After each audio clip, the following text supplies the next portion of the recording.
A couple weeks ago, I made a video calling out a Steam Workshop group called the TF2 Emporium for their scummy business practices and criminal activity.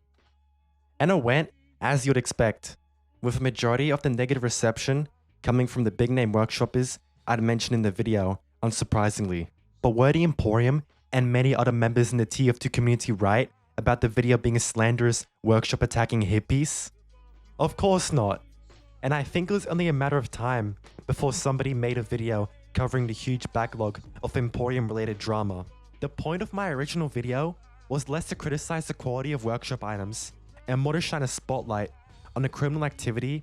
and scummy behavior the Emporium has been guilty of for a long time. I'd say the video did hit on all the right points, mainly being the Vibes and Zesty Tweets situations, but it did fall short in a couple of areas. And that's why I'm making this follow-up video addressing everything I missed in the previous one and correcting any mistakes I made,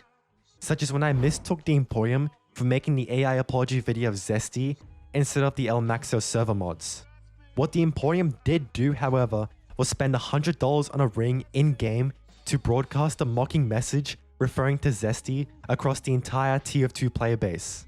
And even after this, the Emporium still continues till this day to fish for ways to label Zesty as a transphobe, putting in perspective how much the Emporium despises Zesty,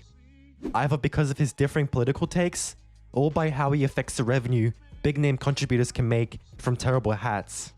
Regardless, the Emporium have made it their mission to defame Zesty with their tweets and propaganda, which for the most part has been successful, as an overwhelming amount of TF2's audience, judging from the feedback in the last video's comment section, really believe that Zesty is a terrible person. Whether you believe this or not, you have to agree. It's really depressing how a person's legacy can be totally ruined online just from honestly pretty mild takes from years ago. The Emporium have only contributed to this mass hate train to him in recent times, with some Emporium members going out of their way to join Zesty's private Discord server to spy on him and screenshot anything remotely incriminating to post on Twitter. I'm not aiming to use this video to get down on all hands and knees for Zesty, as I'm simply just trying to illustrate how oppressive the Emporium really is, and how an entire person's reputation can be ruined online just from going against what the Emporium believe in, and criticizing their work instead of blindly praising it. Hopefully, you get what I'm saying. But now onto the Vibes jacket being stolen situation, and how a few of you found it really hard to see how both of these two cosmetic sets were related. Admittedly, even I found it kinda hard to see how these two cosmetic sets were the same, and simply threw it in the video as an extra visual element to show what I was talking about,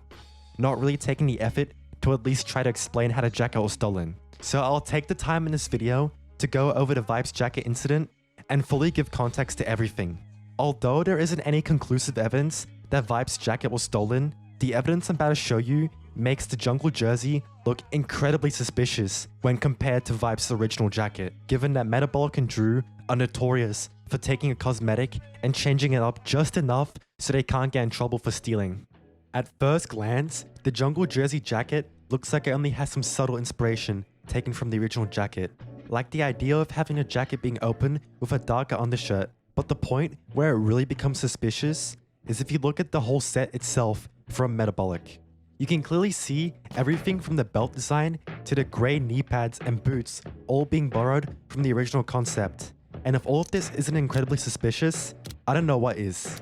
Especially since Vibes' original concept was posted on May 22nd, 2017, and Metabolic's set released on the 10th of August 2017, mere months apart, meaning that Metabolic and his team worked on the cosmetic as soon as they found the original concept from Vibes.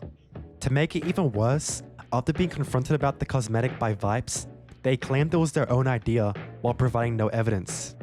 Then began the smear campaign of Vibes stealing cosmetics that I mentioned in the previous video. Most of the cosmetic set did end up getting accepted for the game for Jungle Inferno, and Vibes received no credit for his original concept. No money, nothing. Just of course, death threats, slander and doxing, because he stood out of line to the Emporium.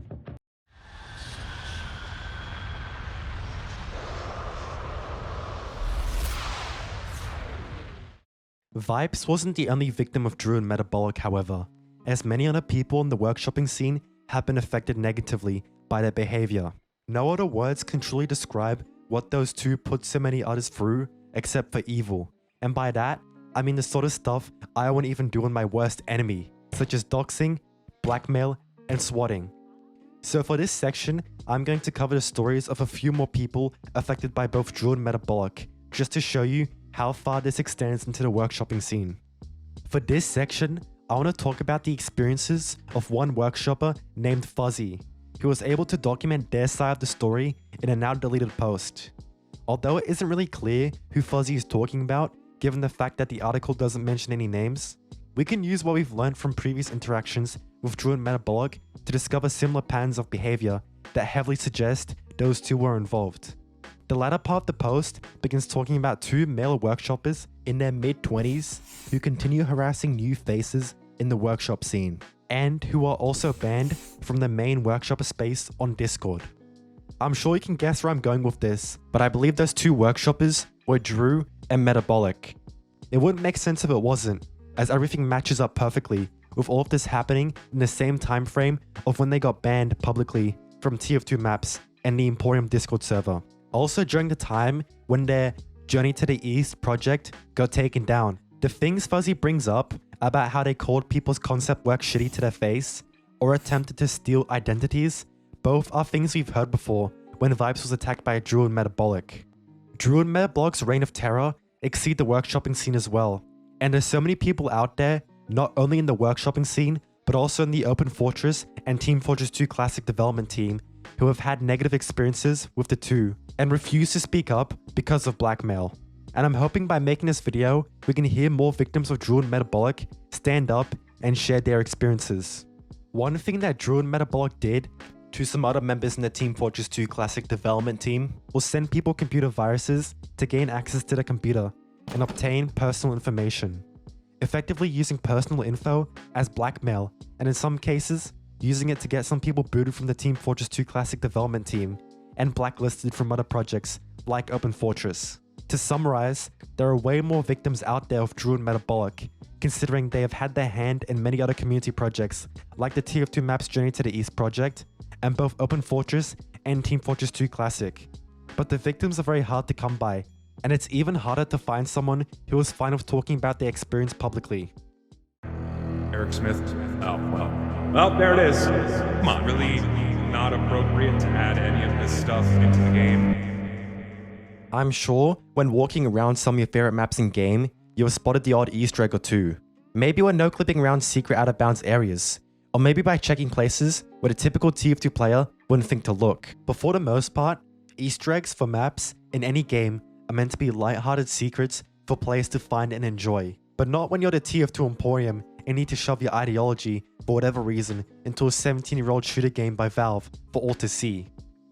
Look, I get why some people do this, because they want to show appreciation for the things they believe in, but any political imagery, or just anything that's a hot topic of contention, like conversations surrounding LGBTQ people, simply don't belong in the game. And Valve do agree with this, as they've reached out to workshoppers before to request them to remove things, such as the flags from their cosmetics. A recent example of this would be what happened to the Desk Engineer cosmetic, since it used to have hidden transgender and bisexual flags, before it ended up getting removed due to Valve, as confirmed by the workshopper which made the item. This would have been the end of the section if it was just that, but of course, there's always more when going over TF2 Emporium drama, so I'm just gonna say it. The TF2 Tran S right door Easter egg on Turbine event was put there just to provoke a reaction out of TF2 players, specifically people like Zesty Tweets, one of the Emporium's biggest critics. This screenshot from a knockout thread proves it, with the creator outright saying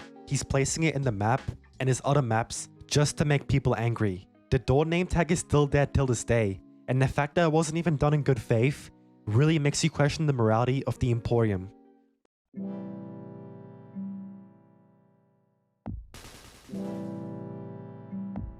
One of the biggest struggles which came while making the Emporium video came down to getting evidence, and most things apart from the Drew and Metabolic incident weren't very well documented. And this is the same sentiment echoed by people like Zesty, who also have plans to make videos in the Emporium at some point in the future. But either proof exposing the hierarchy system the Emporium has, or evidence that most big names in the Emporium do bully other workshoppers who go against them, and the ideology is very few and far between, since, you know, the admins running the Emporium have been confirmed to wipe and archive text channels that display their true behavior, and all of the old Facepunch forums where they did self-report are long gone at this point, with every type of scandal already being swept under the rug. But for the most part, if you did manage to see all the wiped evidence and old forums, it would have lined up with the main points for the video anyways. It's just that it's like finding a needle in a haystack when trying to find the Emporium big name members publicly admitting to the things they did, and the majority of the evidence in the last video was just anecdotal, less valuable proof and screenshots. But hey, it was still an informative video that informed many people that otherwise wouldn't have known about the underground world that is the TF2 workshop, and more specifically, the TF2 Emporium that has been actively keeping a monopoly and having the most power for the things which get added into each seasonal update. Also, just quickly for a second, since this is also a thing I've seen get brought up occasionally as an argument against the first video,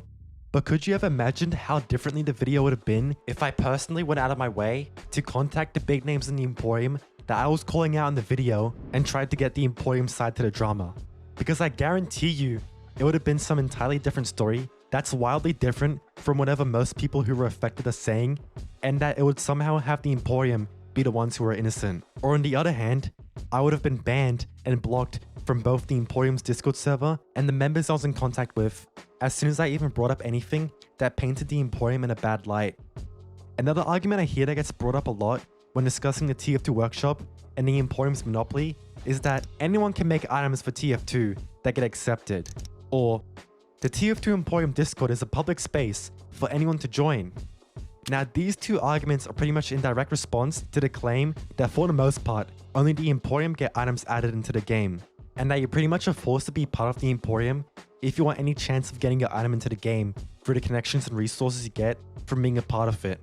With the other one being an attempt to shut down the argument that the Emporium server is incredibly gatekeepy. And I gotta say, these two arguments are really misleading if you just look at it at face value, because I can assure you that it definitely doesn't work like that. And the claim that anyone can get an item into TF2 without the need of being in the Emporium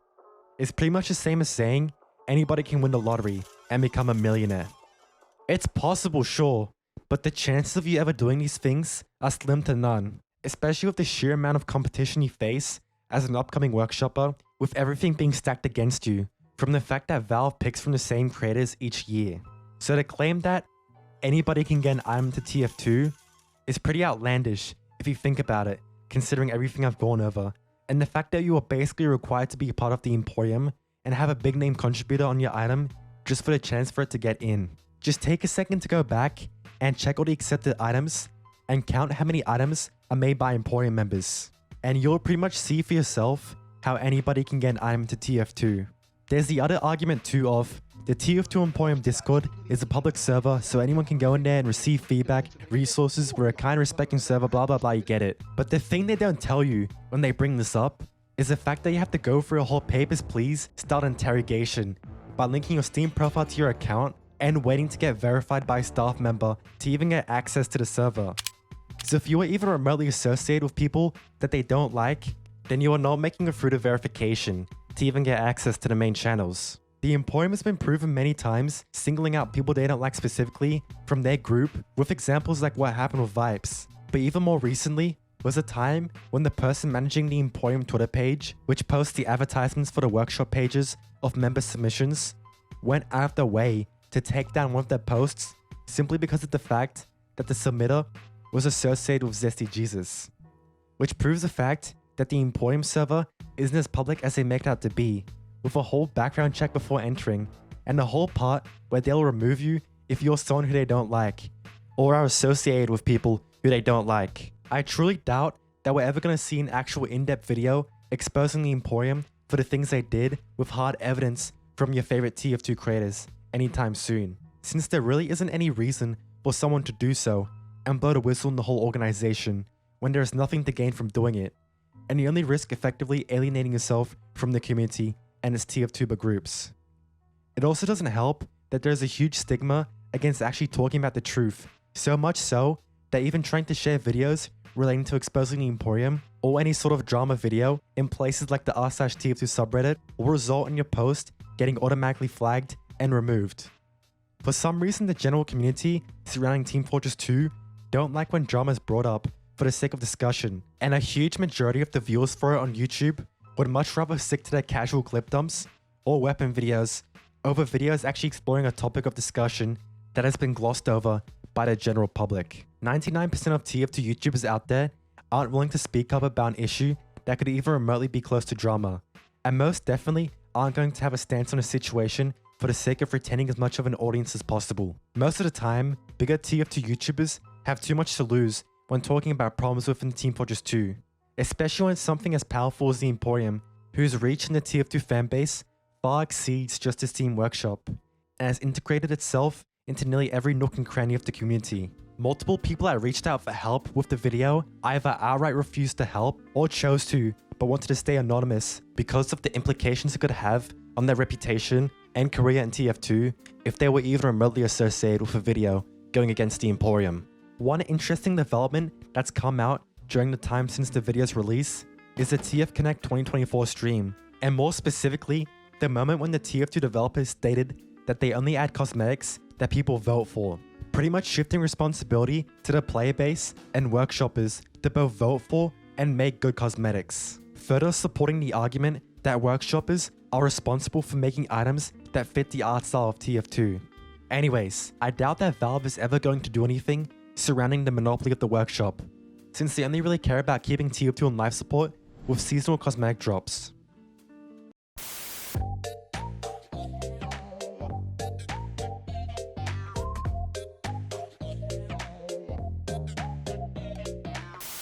Getting a hat into the game has gone exponentially harder over the years, as there have only been less items added to the game with more items from the same creators. These graphs show how Valve consistently picks from the same creators for cosmetics and the rate of success for newcomers in the workshop scene.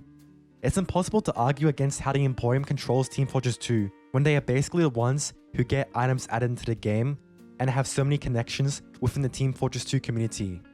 Despite all of that, at the very least, I was able to open discussion for issues regarding the Emporium, and hopefully other people who were affected by them will have the courage to stand up and tell their side of the story. If you want to learn more about the Emporium and how two well-known members from there doxed and harassed another workshopper to the point of homelessness, and other things like how the monopoly exists in the first place, you can click on the video on the screen. And as always, have a good one.